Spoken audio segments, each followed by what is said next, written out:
Welcome to A Better HR Business, the podcast that looks at how HR consultants and HR tech firms grow their businesses and how they help their employers to get the best out of their people. Remember, for show notes and downloads, go to www.getmorehrclients.com/podcast. That's getmorehrclients.com/podcast. Okay, let's get started. Hello, welcome back. Thanks for joining me today. Good to have you along, and thanks for your company. Today, I want to talk about something a little tactical. So normally I look at the strategic, the big picture view, let's say, of how to build and grow successful businesses in the HR sector. And I interview companies about how they're doing it and get those sort of big picture concepts. But today I want to dive down a bit into a tactical, more specific thing. And that's around the question or issue of headlines. So are your headlines harming your marketing? And what I want to do is just a few things is firstly, understand why headlines are so important, to understand that it's not just around articles that you read, it's other stuff. I'll share some numbers to help it soak in or whatever. And then we'll look at the attributes of the best headlines and recommendations to improve your headlines. And I'll also share 3 free online tools that you can use to make this process a little bit easier. So let's start by looking at why headlines are so important.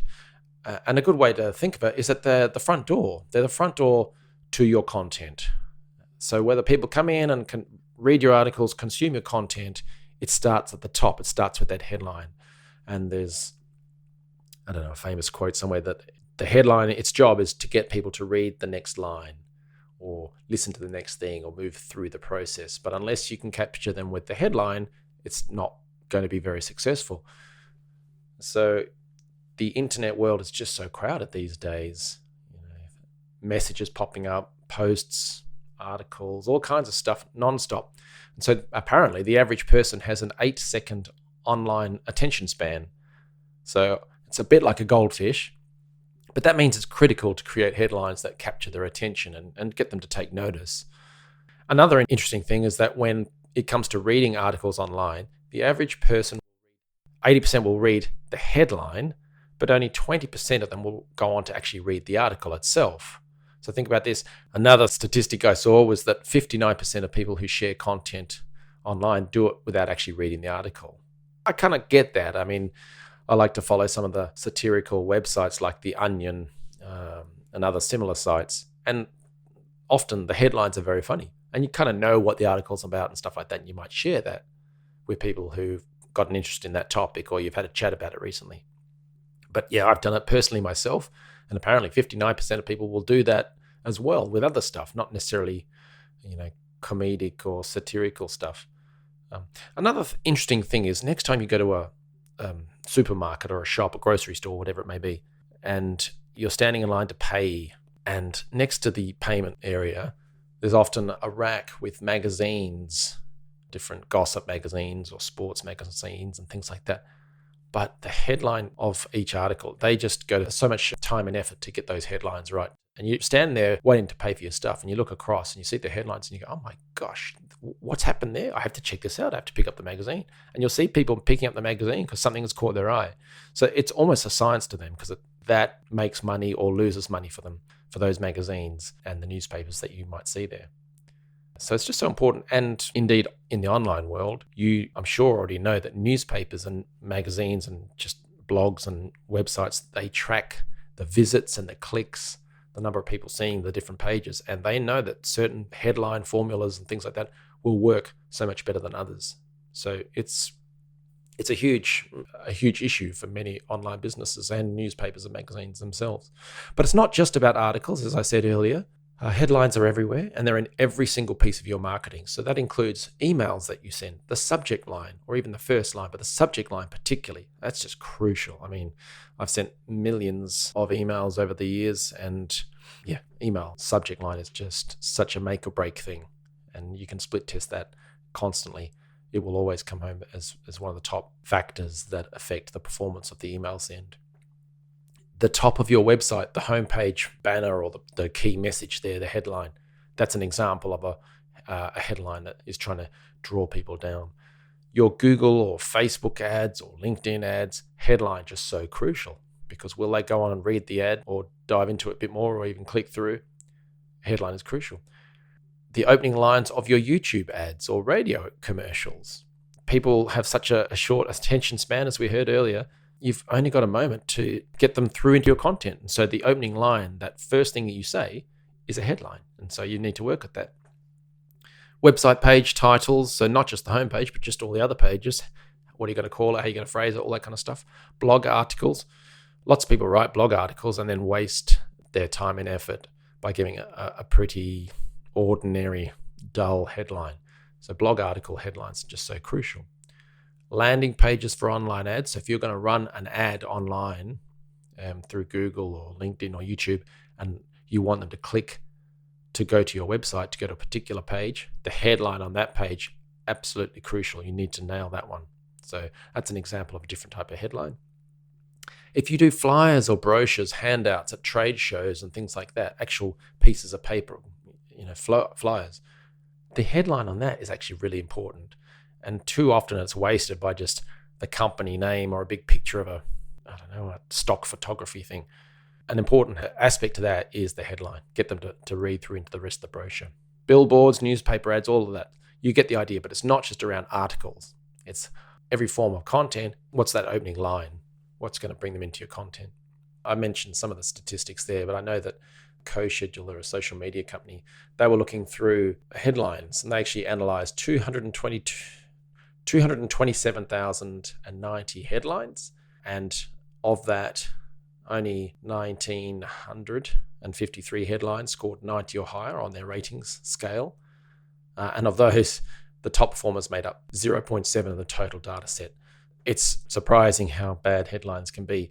And what they noticed in the top performers was that there were about, 6 points, that they use emotional language.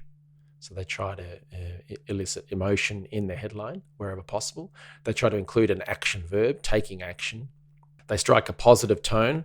Negative headlines can work just as well. So it was just interesting to hear that one. They convey clear benefits to the reader. So why should you click into this? Why should you read this? Why should you listen to this? So very clear benefits to the person reading it. Often included a number. So I'll mention that in a little bit. But, that could be a statistic or a percentage or a number of, list items, that sort of thing. But yeah, a number was one of the elements. And they averaged 12 words long. So it's not just necessarily around a short title, short and snappy. People might think just a couple of words will do the job. Don't be afraid of a longer headline. So that was some of the statistics from the research anyway.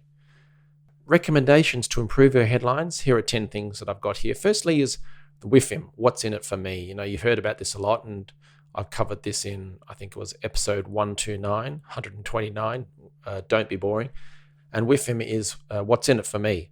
So rather than you talking about you and what's so great about you and what you do and et cetera, it's what's the reader, what's their circumstances, what's in it for them, what's the benefit that they will gain by reading your article or listening to your podcast or watching this ad, whatever it may be.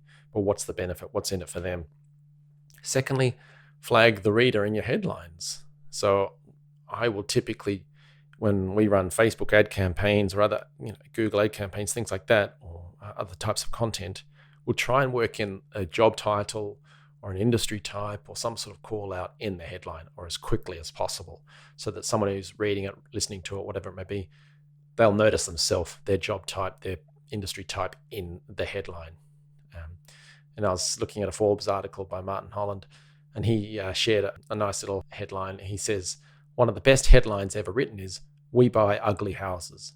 And as he says, he has no dealings with the owners of that phrase, but they clearly understood their target market and the USP. By reading that headline, you've already conjured up a picture of their target persona.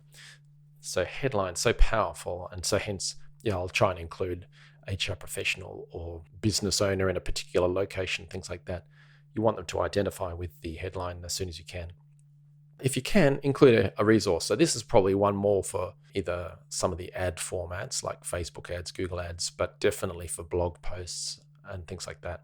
You might have a headline, but then in brackets, say a downloadable resource, whether that's a checklist, spreadsheet, summary thing, ebook, whatever it may be. But that's another reason for someone to click through. Number 4 on the list is use numbers, and often 7 apparently wins. And of course, top 10 lists do well. But yeah, 7 seems to be a bit of a hot number. And it's not just around list items. So how many things can you come up with and hopefully try and make it 7 or 10? Statistics and numbers do really, really well. We sampled 1,927 of the top blog articles and found the following data, something like that. Number 5 is asking a question. So getting the curiosity element going for the person reading or listening, getting them thinking, opening up that curiosity gap. That can work really well in terms of moving them through that content process, if you like, or content funnel. Number 6 is put power words at the start. So practical or emotional words. They're things that engage them emotionally or get them to sit up and take notice. 7 is to put the keyword first. So this is kind of an SEO thing, but if you're trying to write articles or landing pages and things like that, if there's a particular keyword you're focusing on, try to stick that towards the front. Because don't forget, on mobile phones, yes, it's good to have a longer headline, but it can get cut off, especially if it's an email subject line or something like that. If the keyword is at the end, you won't notice it. We live in a mobile world these days, so do think about what goes at the start versus the end of a headline. Number 8, right, it sounds almost contrary, but write longer headlines. So that was just from the data, but I guess that's around just packing a bit more power into the headline. Just know that on the mobile phones, some things get cut off a bit, so you've got to get a balance, but people click through or see the full headline on a screen, then yeah, a longer headline with more information in it, such as the emotional stuff, the keyword, the benefit, the resource, the number. There's a few different options, but don't be afraid to write a longer headline is the message there. Number 9, write plenty and then choose a winner. So I think is a BuzzFeed, I think they're kind of big on Facebook, where they had lots of interesting human interest articles. But I remember hearing that they used to write 25 headlines before they'd publish it, and then they'd sit there and debate which one's the best one. So they didn't just do what the rest of us do and just write a headline and off it goes. They would sit there and actively write out 25 different versions of a headline, then choose a winner, then put it online, and then actually have a look at it. And then they would make use of the final tip that I've got here, which is number 10, test and measure to improve over time. So to take that BuzzFeed example, they'd write 25, choose their preferred option, stick it online, monitor it, and then see if it worked. And then potentially split test it. So they might change the headline or run a different version or whatever, and see which one performed better, and actually stick that into a little spreadsheet. So you do that when you're running paid ads, which headline or which ad copy format, all that kind of stuff, which one works better, and you split test them. That's a given. But on the content side, not a lot of businesses would do that.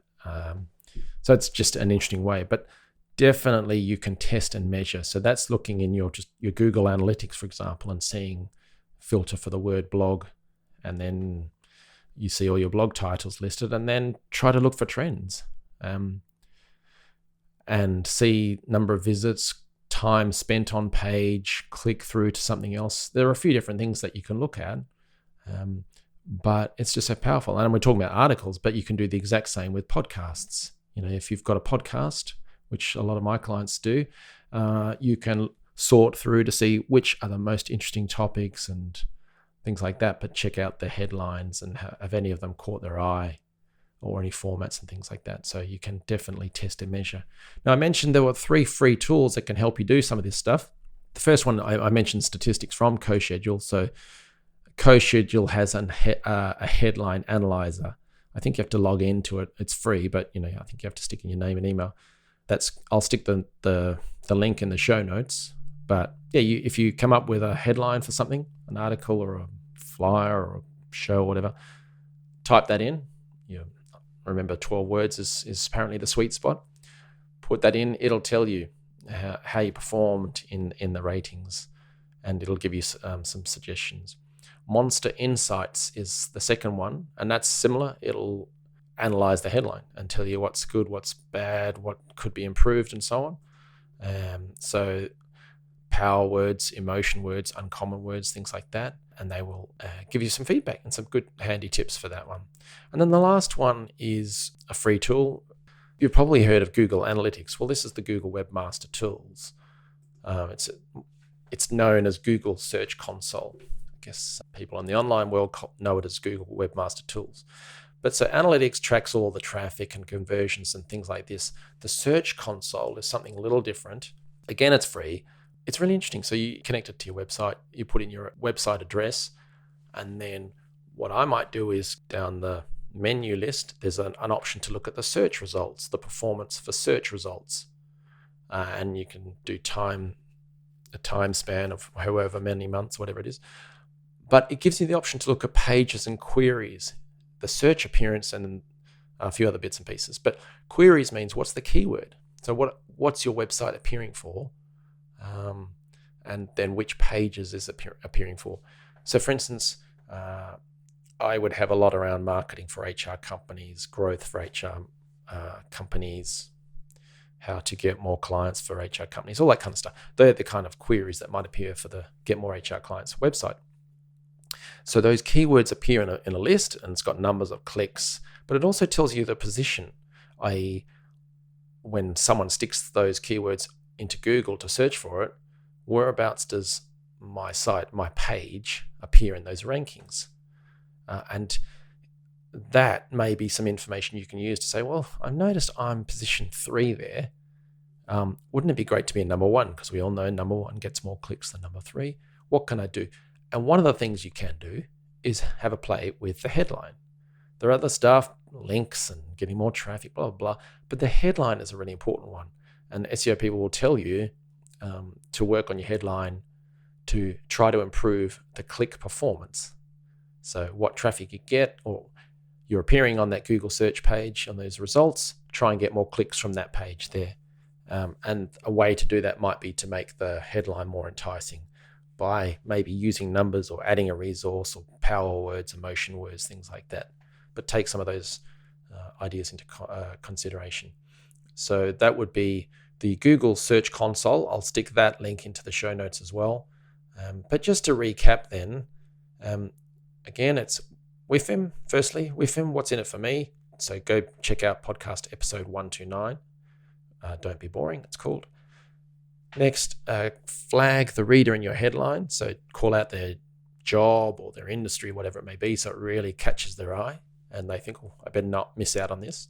Next, include a resource, something that they don't want to miss out on by not clicking through. So add something there that's a bit of a lure, if you like. Consider using numbers such as 7 or the top 10 or whatever, or statistics and numbers that are of interest. Next, ask a question. So open up that curiosity gap, get them thinking about what they could learn if they listen to your content, read your content. Next, put power words at the start, such as practical or emotional words that get them to take action. You can also put the keyword first to stand out more for SEO purposes, or to get that connection between what they're looking for and what your content has. Next is write longer headlines, so don't be shy. Add more power to the headline. Second last is write plenty and then choose a winner. And then finally test and measure. Just keep an eye on it and see which works, and then try and improve those over time. I hope that helps. Something a little more tactical for a change. If you have any questions or topics you'd like me to cover, make sure you do get in touch. But yeah, nice to have you along, and I'll see you next time. Thanks for joining us today on A Better HR Business, the podcast that explores the world of HR consulting and HR tech businesses. For show notes and downloads, go to www.getmorehrclients.com/podcast. That's getmorehrclients.com/podcast. Remember to subscribe and share the show with any friends who are busy growing a HR business. Thanks, and see you next time.